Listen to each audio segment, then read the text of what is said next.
Just a brief about myself because I'm coming to this forum for the first time. I'm Anurag Goyal. I'm a director e-governance in Department of Information Technology. I've studied as an engineer. I'm a BTech MTech from IIT Kanpur. Thereafter, I joined the civil services in the revenue service. But I've been working in municipalities for 4 or 5 years. I was in NDMC and handling public-private partnership projects. And now I'm looking after e-governance in DIT. So perhaps that was the reason why eGov asked me to come here and share some of my thoughts on this.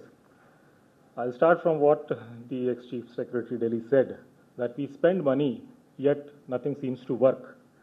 Now, what could that be? What reason could that be?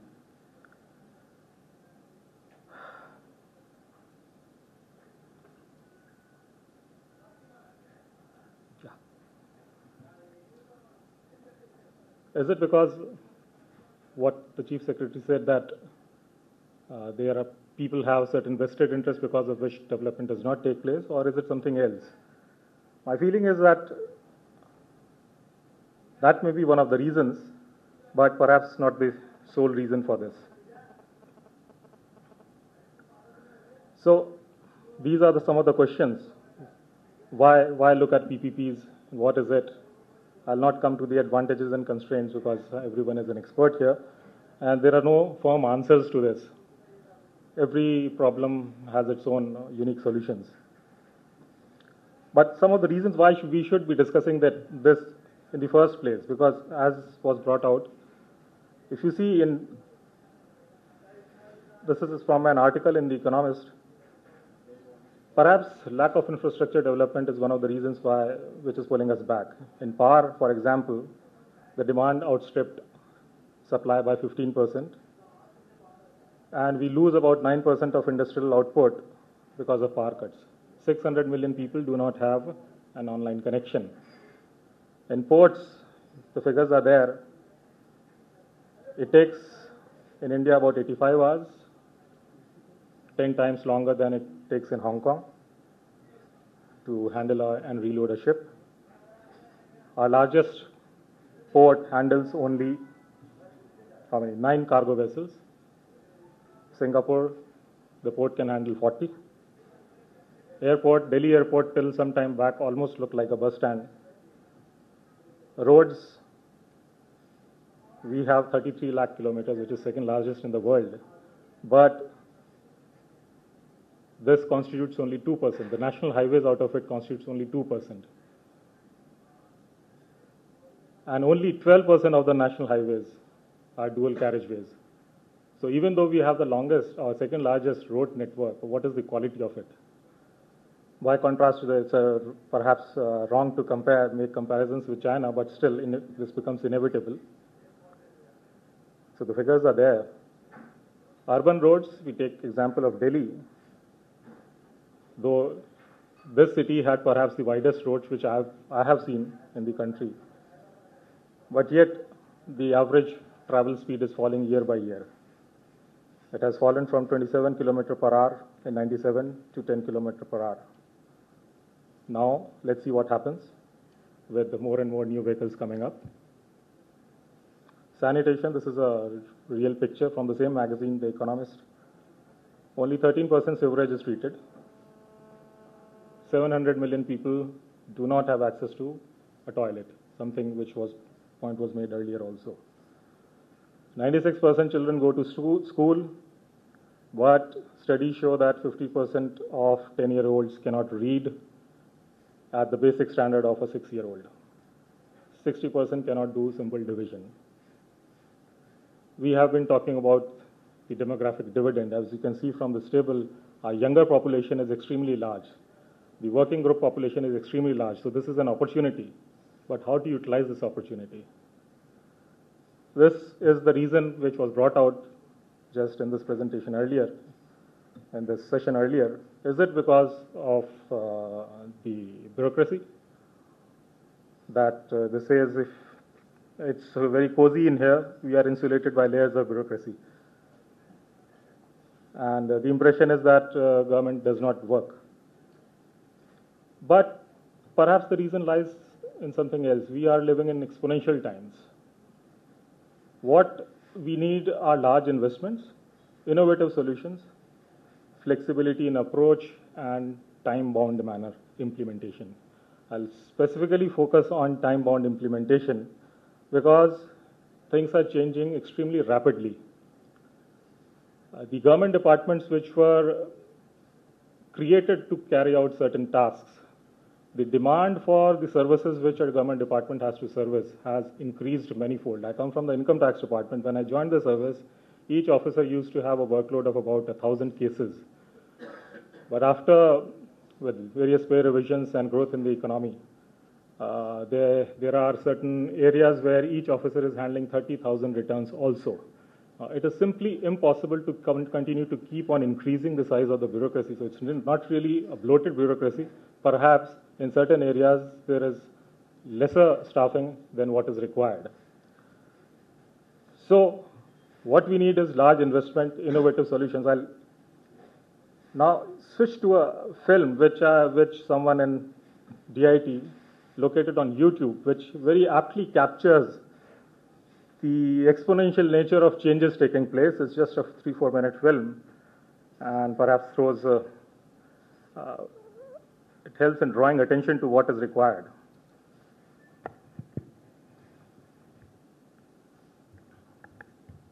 And of course, the role of ICT therein.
I'm impressed by this film and intrigued each time I see this. And this question can have different answers. But for today's presentation,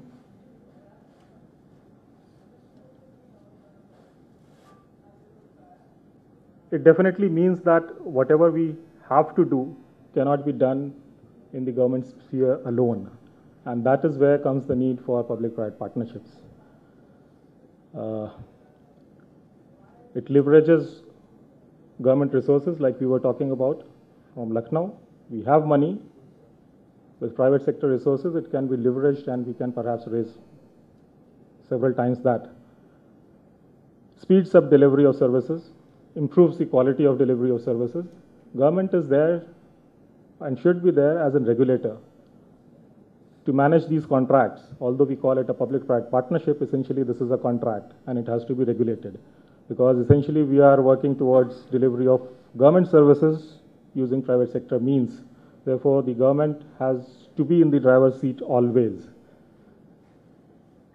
The existing structure has to be reworked to ensure that our role becomes more from executors to regulators.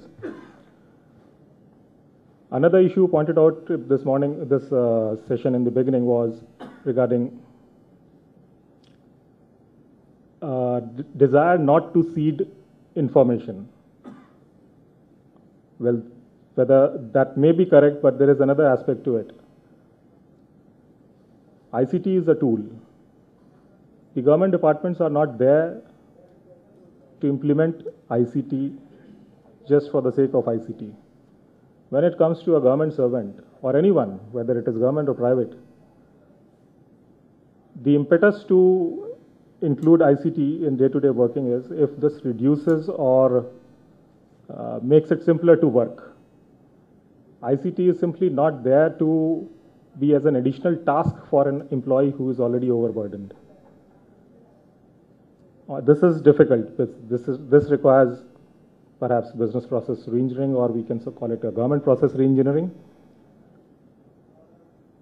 because a simple translation of these activities invariably ends up in adding this computerization as an additional work to an already burdened person. And that is where the importance of business process reengineering lies. But not every activity is amenable to this reengineering. Perhaps this is also one of the areas where we can look towards private sector through a PPP approach, where the government departments deliver their core services and the ICT support comes through public-private partnerships. So these are some of the thoughts I wanted to share. Thanks a lot.